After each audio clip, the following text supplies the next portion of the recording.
Hello, welcome to Target USMLE.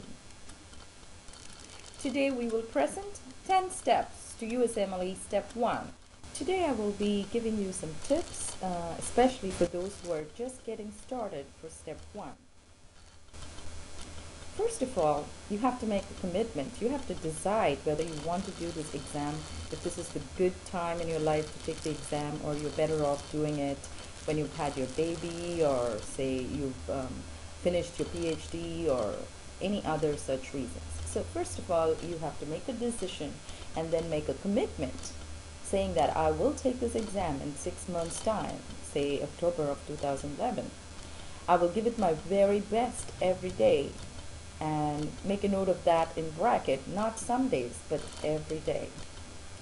Consistency is the key. I cannot stress this enough because you have to work at it every day.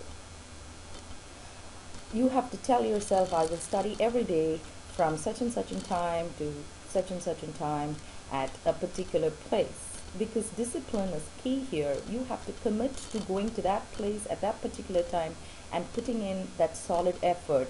And it has to keep going every day till you reach your exam date. And stop giving excuses. We can come up with very good ones, but even that you should stop giving, and that's when you will make progress. Number 2, study resources. You guys know there are a lot of books out there, so you have to be really careful in picking out your resources. It's like a buffet plate. You can't take more, it's going to just fall out of the plate. So pick books that are going to be useful to you. Go to the library, take a look at these books. Just don't go by hearsay. Take a look at this book and see if the format fits your style. No point buying the books and not being able to read it. Okay, so don't do that mistake, and don't buy more books than you can ever read.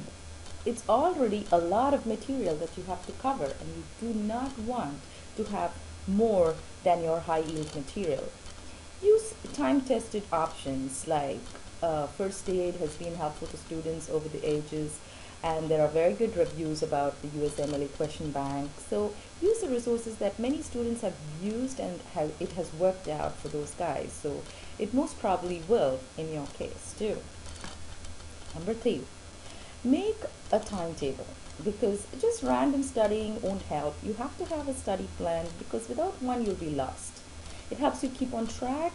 You should also build in some lag phase and time for emergency in case you need to take some time off for studies, so that your overall timetable still holds good. Okay?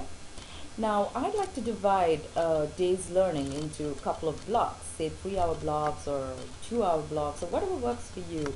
But sort of assess your progress at the end of that block. Say you are not in very good mood, you didn't make enough progress, then you can always catch up on your second block for the day. The second 3-hour block, you can give it all you got and make up for the time lost in the first block. So overall, in a particular day, you've still reached your target. Alright, before we go on to the 4th tip, I'd like students to know USMLE Step 1 preparation is an evolving phase where the student is taken through 3 phases according to me.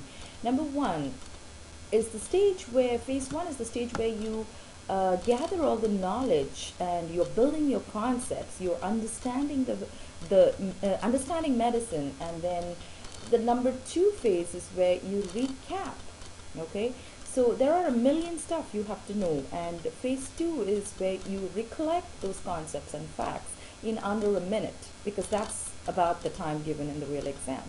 Phase 3 is you've got the concepts now, you can recall the facts, but you still have to be good in test taking skills. So there are these 3 phases that you have to evolve to be really good on your exam day.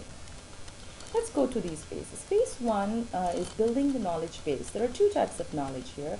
One is just concepts, that is just understanding and applying the knowledge, and you're able to answer any question that tests that concept. Number 2 is just facts. You just have to know it as a matter of fact, which is just pure memory and recall. Okay, phase 2 is recall. Now, many students have problems with recall. They can understand stuff, but they just don't seem to remember when it comes to answering questions. So this is where textbooks like First Aid for the USMLE comes into. You just can't go over voluminous material before the exam. So you need a short review source. So something like First Aid or the notes that you have made up, because one line will stand for several pages. Now, some students rely on photographic memory. They can just remember a diagram or a table, and that works too. And then other ways of reinforcing is like quizzing and learning from colleagues. Okay, and there are different modes of acquiring knowledge. You can by audio, by video, pictures, flashcards, sticky notes, and animation.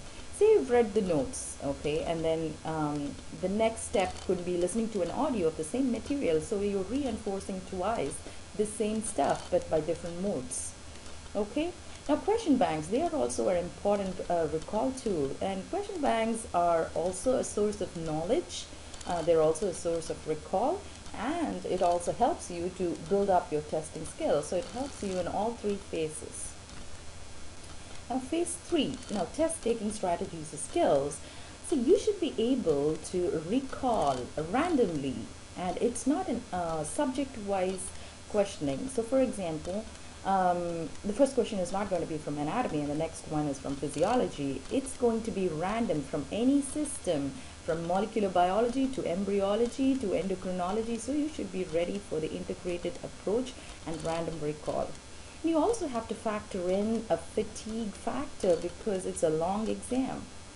And you're not going to get partial credit if you have the answer partly right. It's just an all or none phenomena.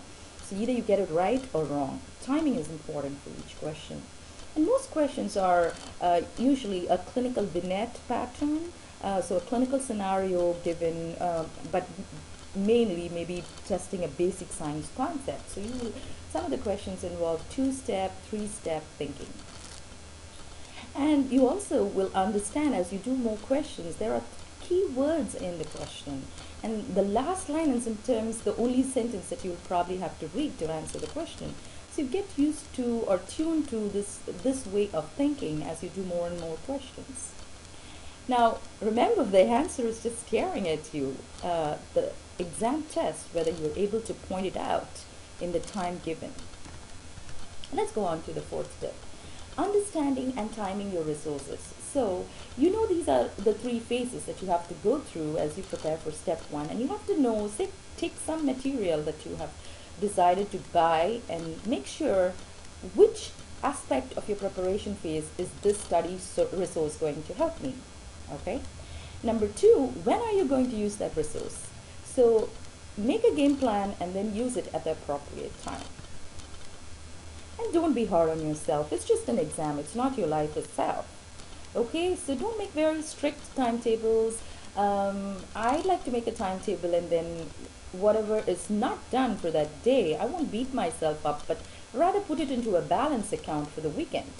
So that way you're still on track, keeping up with your timetable, and then you have to catch up. Maybe sacrifice your Sunday to catch up on all the balance account stuff that you have not done yet. And take breaks for the gym, fresh air, or just plain simply chill, okay? So tell yourself, it's just 350 questions or so, I can do it. 6. Set your test date on stone, okay? After your first read perhaps, and when you sort of know, okay, this is how much I have to study, and probably it'll take another a month to revise, and then doing some questions, I should be ready to go. Kind of set your test date then, because nobody is really ever really ready for this exam. So you come and take it when you're at this point. Like I say, this is as good as it gets, because when you're preparing for the exam, it's a slow uphill, okay? And then you come to a phase where you know everything, you can recall stuff, and you think, okay, this is how good as it gets. And so that's the point you have to take the exam, because after that you'll start to re-question yourself, doubt what you're thinking, and that's not good. So when you're at this plateau phase, just take it. Master it, okay? Anything you learn, you just have to know it cold for sure. Okay, there's no half-baked stuff, not for the USMLE. If you get it, you should get it. You should be able to answer the question However twisted it is, based on if you're strong in your concepts, you should be able to answer any question on that concept, however twisted the questions may be. Number 8, revision. I can't stress this enough, okay?